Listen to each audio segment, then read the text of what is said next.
Okay, so you know who I am. I'm Reverend Marygrace Sorensen. I'm really, really glad to be back here today. I'm back here with you in person and see you. It's so wonderful. And today we're celebrating Mother's Day. And my tongue, I've been reading a book about a guy who stammers, who has stutters. And so today I am owning that for some reason. I don't know why. I am just tripping over my words. I never trip over words, but here I am. That is me. Today, and in this present moment. So my message today is entitled Magnificent Mom. And did you know what the busiest day at car washes are? It's the Saturday before Mother's Day. Of course, right? Because everybody goes and gets their cars washed for their mom. And so there were these two children. Hey, I want somebody to go take my car to the car wash. No, actually, I did it last week. I took all 4 cars to the car wash. But so there's these 2 kids, and they ordered their mother to stay in bed on Mother's Day morning. And they run downstairs, and she smells the flavor of bacon wafting up through the floor, and she's waiting, and it smells so good, and she hears some drops and things, and she's okay. She holds back. She's waiting and waiting and waiting, so looking forward to breakfast in bed. She finally goes downstairs to investigate, and she sees her boys, and they say, "Look, Mom, we made breakfast for ourselves."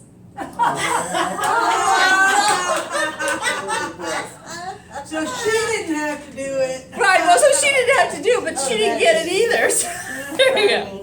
I thought that was funny.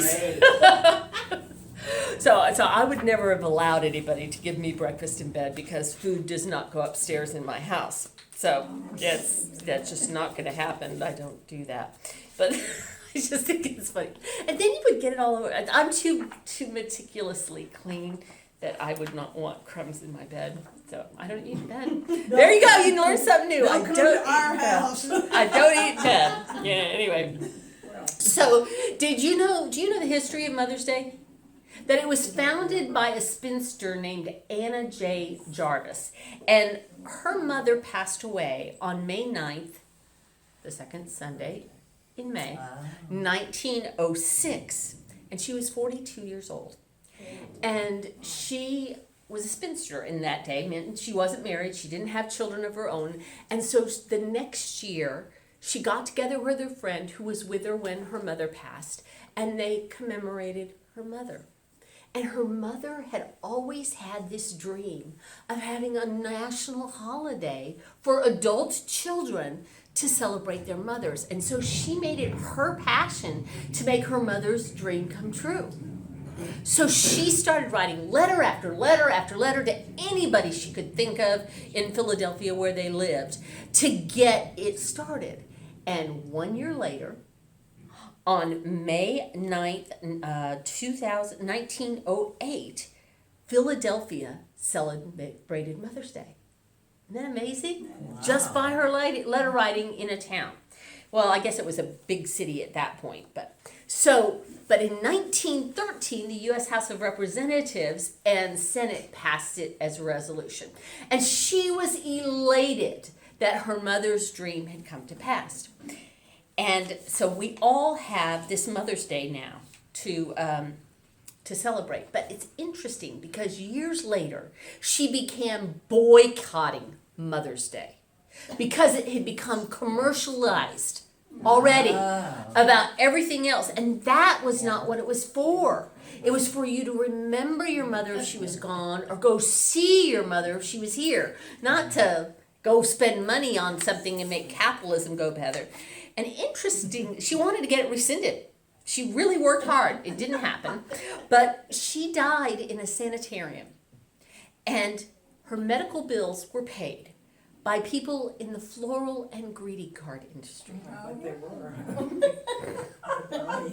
At the age of 84. So she had to live half her lifetime again, wondering why she did that. Anyway. I just thought that was very interesting. I didn't know that, did you? So you learned something new today. My grandfather said you always need to learn something new. That was your thing for the day. Otherwise, you have no reason to live if you don't have something to learn. So there was your thing to learning. That was Granddad anyway. So Mother's Day is for remembering. and honoring and appreciating mothers and the people who have that mothering influence in our life. It's a day we all get to be children in one sense, right? We're all children of God all the time. We're all, like you said, children of the universe. But this is the day that we get to appreciate the things that the people who mothered us did. Just as Rose Kennedy demonstrated, John F. Kennedy's mom, when he was president, telling about all his boyish antics. When you're a mom, your kids are always kids. You think about these things and you tell their stories, and I find myself doing it to Jack, and I don't want to do it, but it's part of it. You can't, it pops into your head, and then you need to say it. I don't know. I try not to say it to him because it annoys him because he's 21. So, did you know the definition of occupation? It is defined as one's usual or principal work or business or vocation. It's also defined as an activity in which a person is engaged. So, Janie, what would you say your occupation is? Well, I think technically it's an attorney.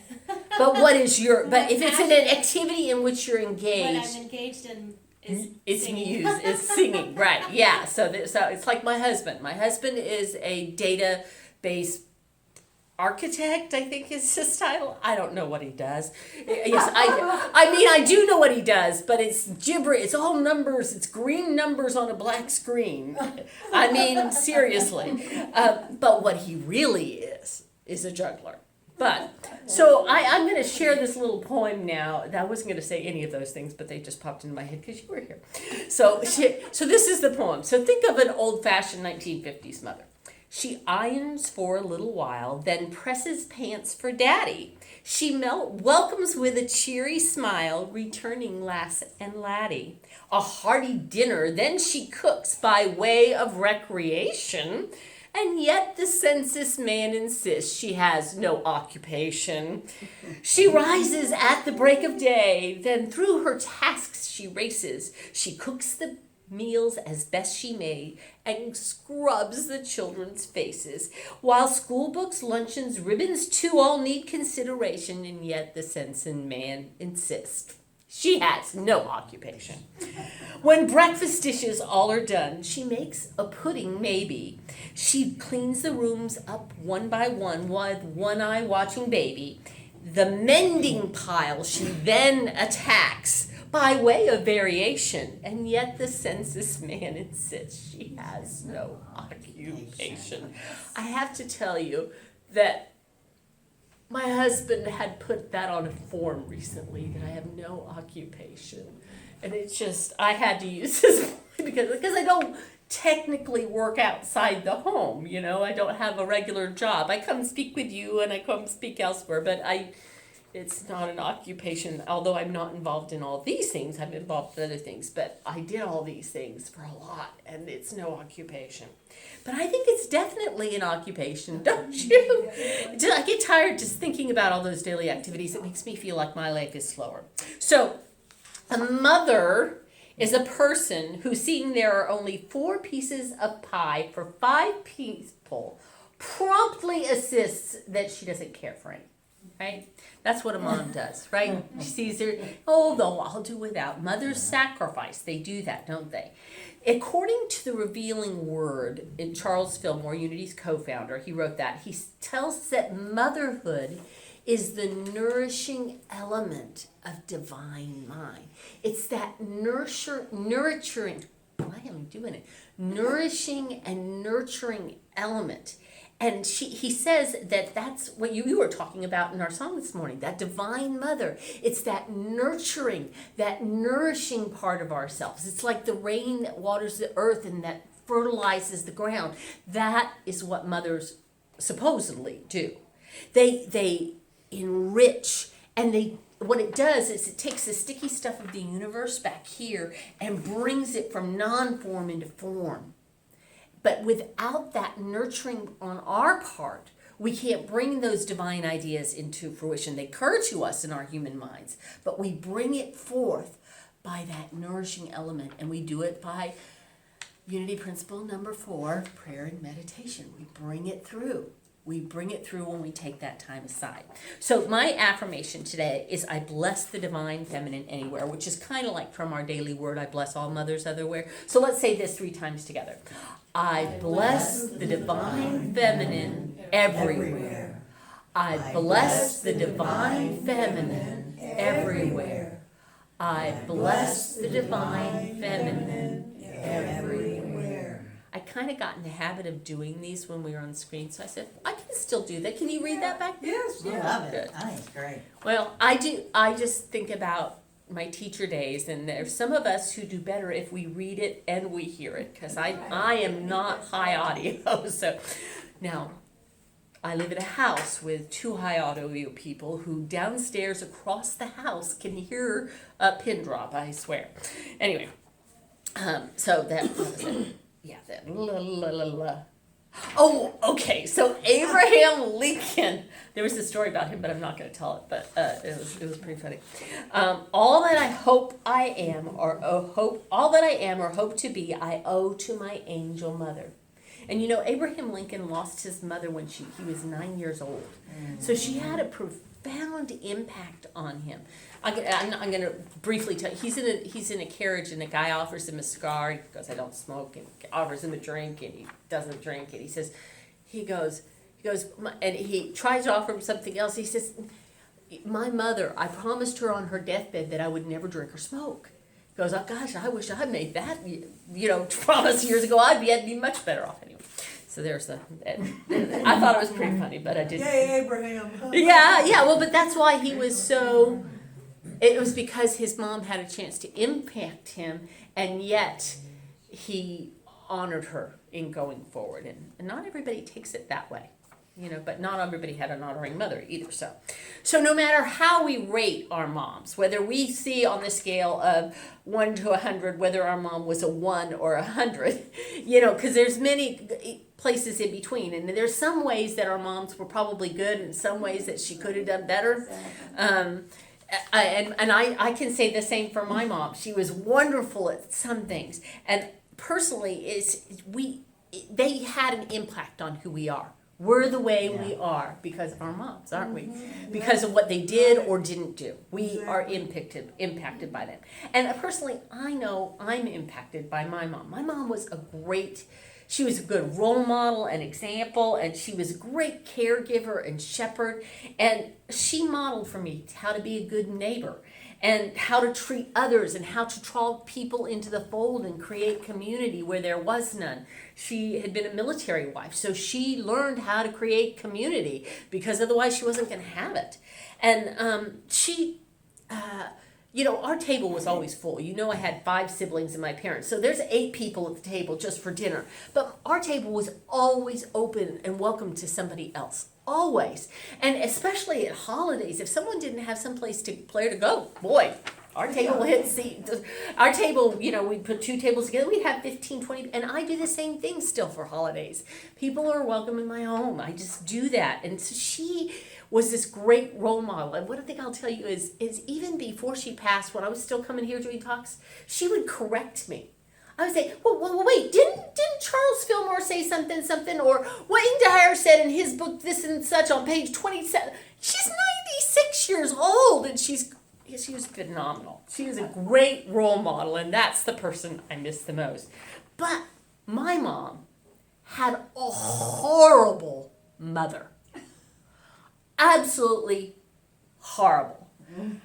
My mom was born to 2 people who had doctorates. Her dad had a doctorate in South American history. They met as deans of students at a university in Brazil, where they both spoke fluent Spanish. My grandmother had 2 doctorates. One, I think it was in chemistry and mathematics, or physics and mathematics. I'm not sure. It was chemistry or physics. This is 1919. Wow. Okay? Women are paid subpar no matter what they do. Okay? So they get married, and then she quits teaching, and she goes into research, which was her passion. She wanted to change the world and make a difference. Then she got pregnant. And she had to stay home. She couldn't afford a full-time nanny to take care of my mother and then my uncle.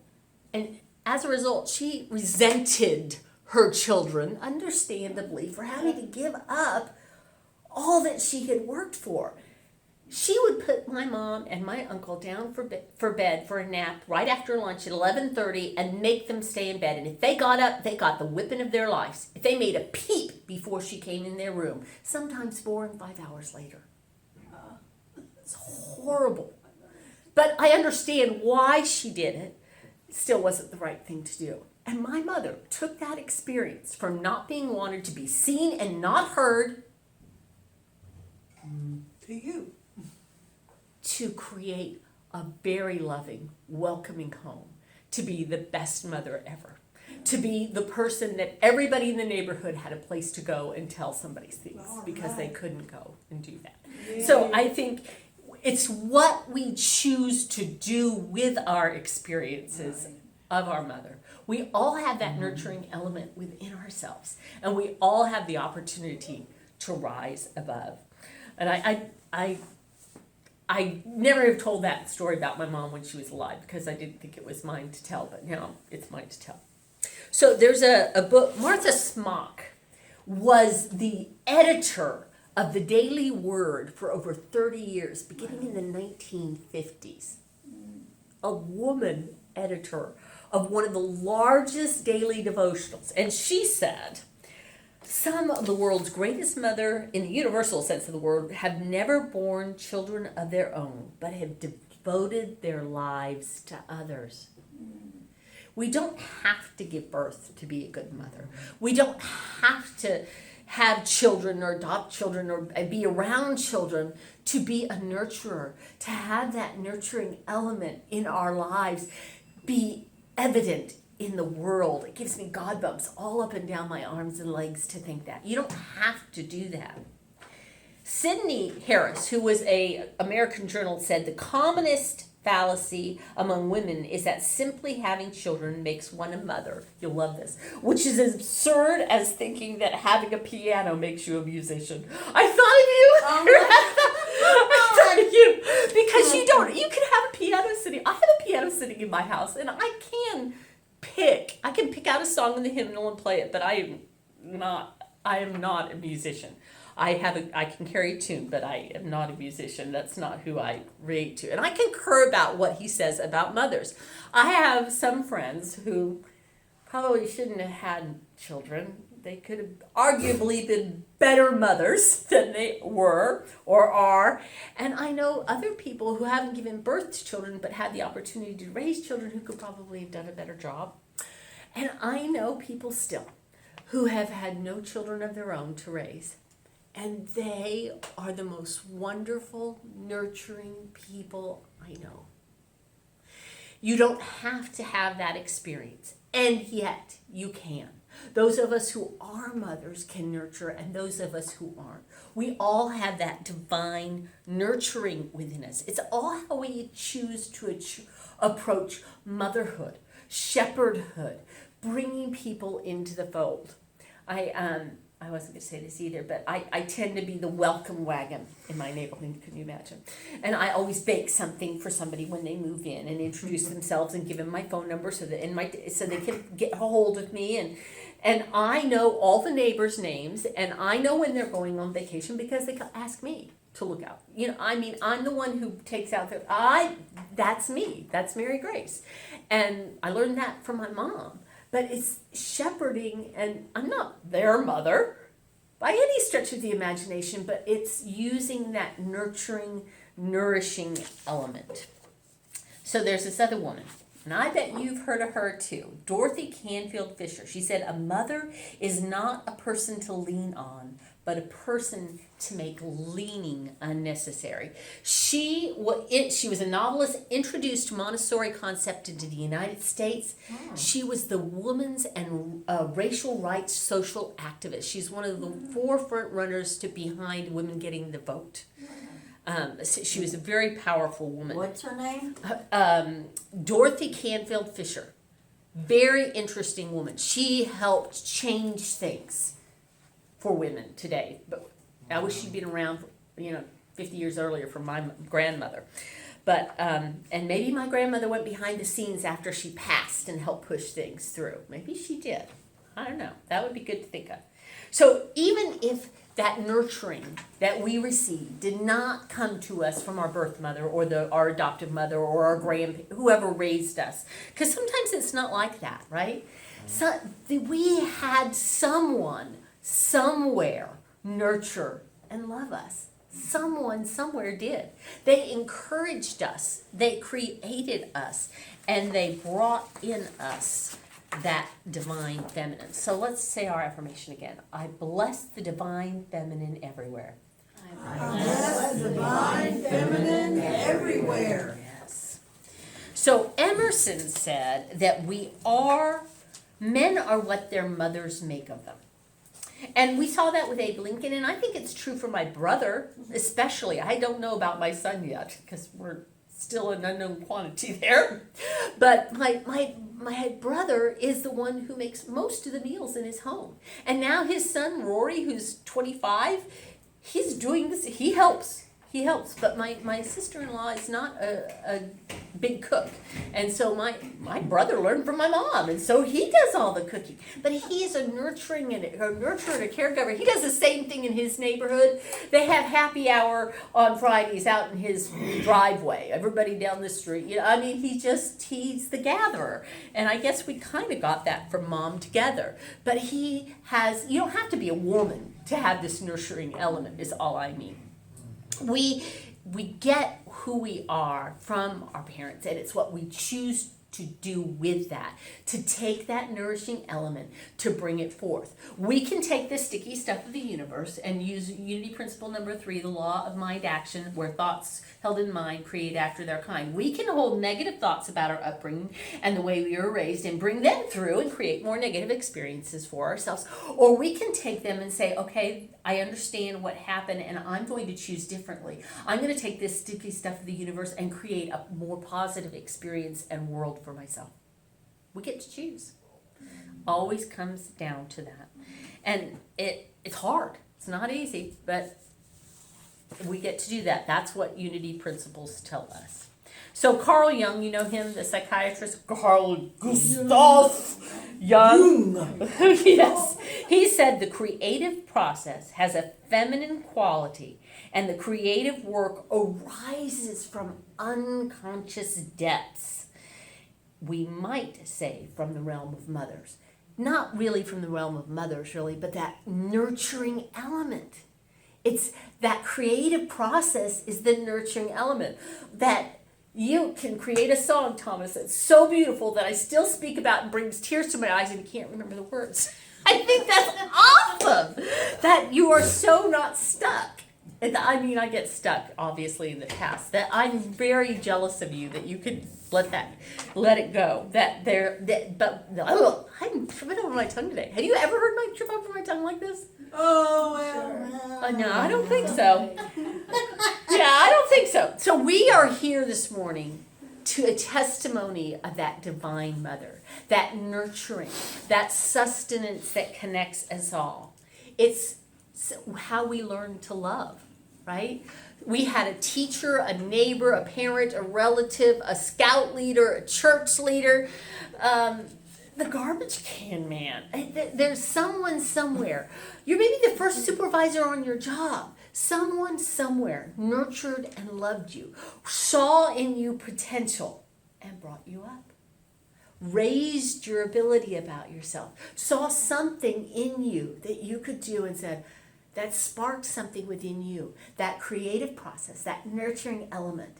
And today is the day that we honor that person, that nurturer. And it gives me God bumps. Because there's so many people in my lives who are that people, they're there. It doesn't matter if they're male or female. We should allow that to come forth within ourselves, that divine nurturing, that element within ourselves. I'm just rambling. Okay, so I have to tell you this story because, okay.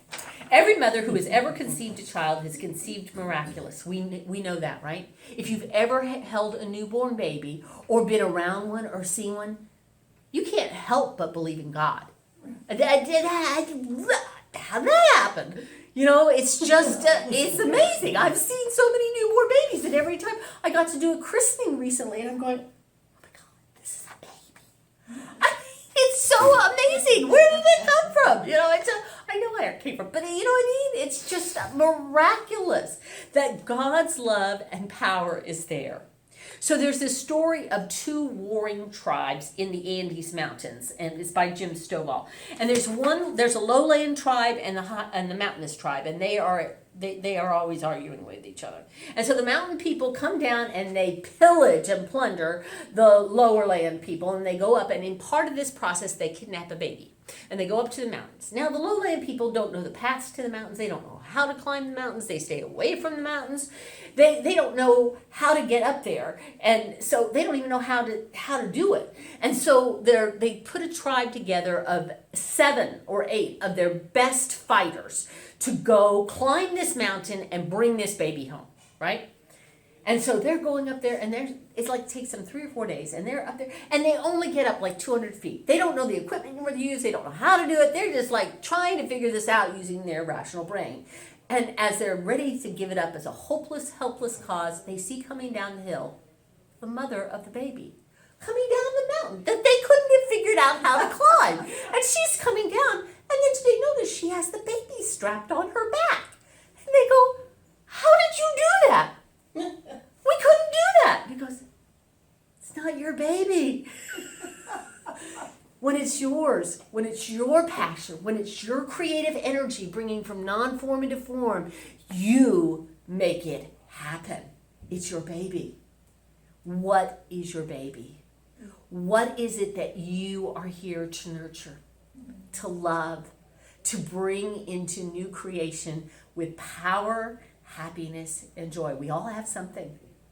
We all have something at every single point in our lives to bring something through, to love and nurture. And so that's what I ask you today. What is yours to nurture? What is your baby on the mountain that you are willing to go for? To bring back to you, to make your heart full. Jean Young said, my children who had forgotten to shop for Mother's Day presented her with a homemade card, right? And it was in Reader's Digest. And the trite message, she kept this card forever. She said, it says, we know you deserve the very best, Mom, but we're glad you kept us anyway. That's good. I just think that's so precious. Because we all know that kids can be a challenge. All children. I know I was a challenge. I was the one, I was the monkey. I was the one they had.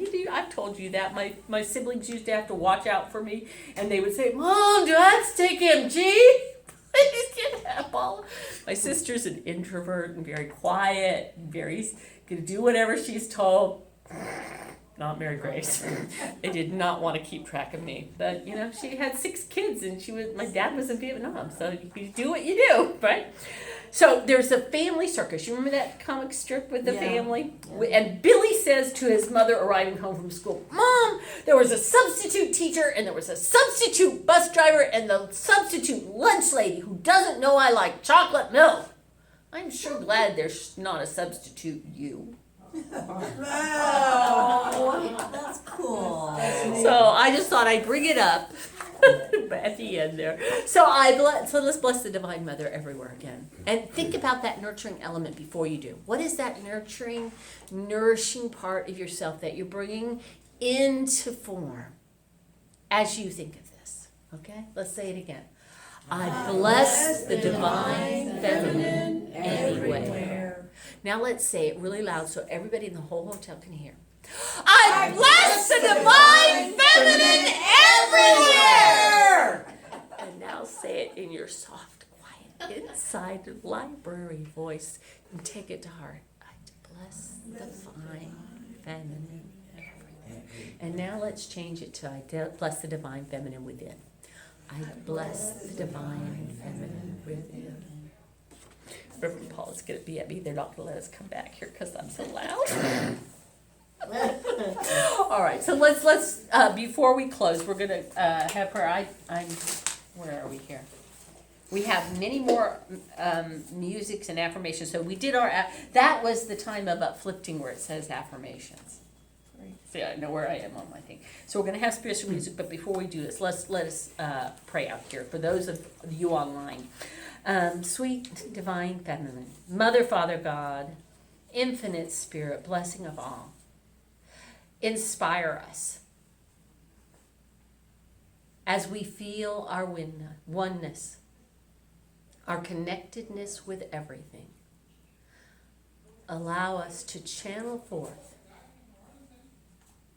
our divine feminine, that nourishing, nurturing part of ourselves that brings into fruition our babies, whatever it is we're to grow in this world.